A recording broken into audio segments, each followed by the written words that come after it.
కృతజ్ఞతలు తెలియ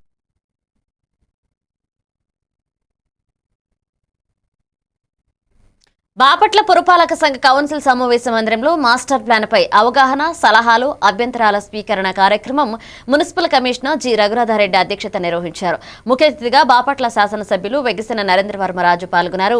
urban development authority chairman సలగల రాజశేఖర్ బాబు, ప్రాంతీయ సంచాలకులు, పట్టణ ప్రణాళిక విభాగ అధికారులు, వివిధ రాజకీయ పార్టీల ప్రతినిధులు, స్వచ్ఛంద సంస్థలు, పట్టణ ప్రజలు ఈ కార్యక్రమంలో పాల్గొన్నారు. మాస్టర్ ప్లాన్ పై సమగ్ర చర్చలు, సూచనలు స్వీకరించి ప్రజా భాగస్వామ్యం పొందించారు.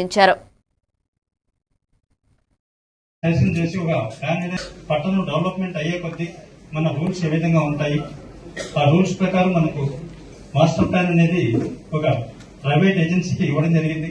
వాళ్ళ సజెషన్ ప్రకారం ఈ విధంగా ఉంటే బాగుంటుందనే ఉద్దేశంతో పాత మాస్టర్ ప్లాన్ ను రివైజ్ చేసేసి ఈ విధంగానే వాళ్ళు సజెషన్ చేసి ఒక ప్లాన్ అనేది మనకు డ్రాఫ్ట్ నోటిఫికేషన్ ఇచ్చారు.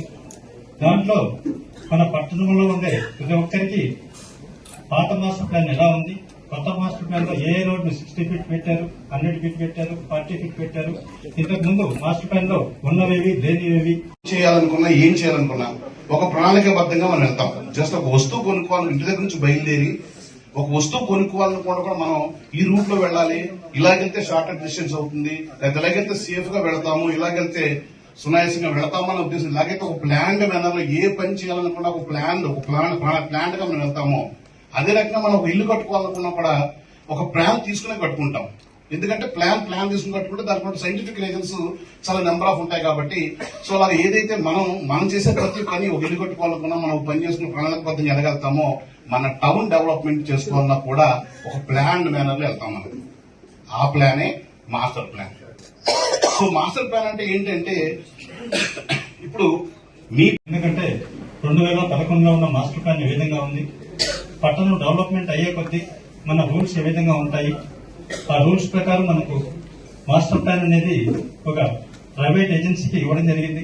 వాళ్ళ సజెషన్ ప్రకారం ఈ విధంగా ఉంటే బాగుంటుందనే ఉద్దేశంతో పాత మాస్టర్ ప్లాన్ ను రివైజ్ చేసేసి ఈ విధంగానే వాళ్ళు సజెషన్ చేసి ఒక ప్లాన్ అనేది మనకు డ్రాఫ్ట్ నోటిఫికేషన్ ఇచ్చారు. దాంట్లో మన పట్టణంలో ఉండే ప్రతి ఒక్కరికి పాత మాస్టర్ ప్లాన్ ఎలా ఉంది, కొత్త మాస్టర్ ప్లాన్ లో ఏ రోడ్లు 60 ఫీట్ పెట్టారు, 100 ఫీట్ పెట్టారు, 40 ఫీట్ పెట్టారు, ఇంతకు ముందు మాస్టర్ ప్లాన్ లో ఉన్నవేవి లేనివేవి, చేయాలనుకున్నా ఏం చేయాలనుకున్నా ఒక ప్రణాళికాబద్ధంగా మనం వెళ్తాం. జస్ట్ ఒక వస్తువు కొనుక్కోవాలి, ఇంటి దగ్గర నుంచి బయలుదేరి ఒక వస్తువు కొనుక్కోవాలనుకుంటే కూడా మనం ఈ రూట్ లో వెళ్ళాలి, ఇలాగెళ్తే షార్టర్ డిస్టెన్స్ అవుతుంది, లేదా ఇలాగెళ్తే సేఫ్ గా వెళతాము, ఇలాగెళ్తే సునాయాసంగా వెళతామన్న ఉద్దేశం. ఇలాగైతే ఒక ప్లాన్ మేనర్ లో ఏ పని చేయాలనుకున్నా ఒక ప్లాన్ గా మనం వెళ్తామో. అదే రకంగా మనం ఒక ఇల్లు కట్టుకోవాలనుకున్నా కూడా ఒక ప్లాన్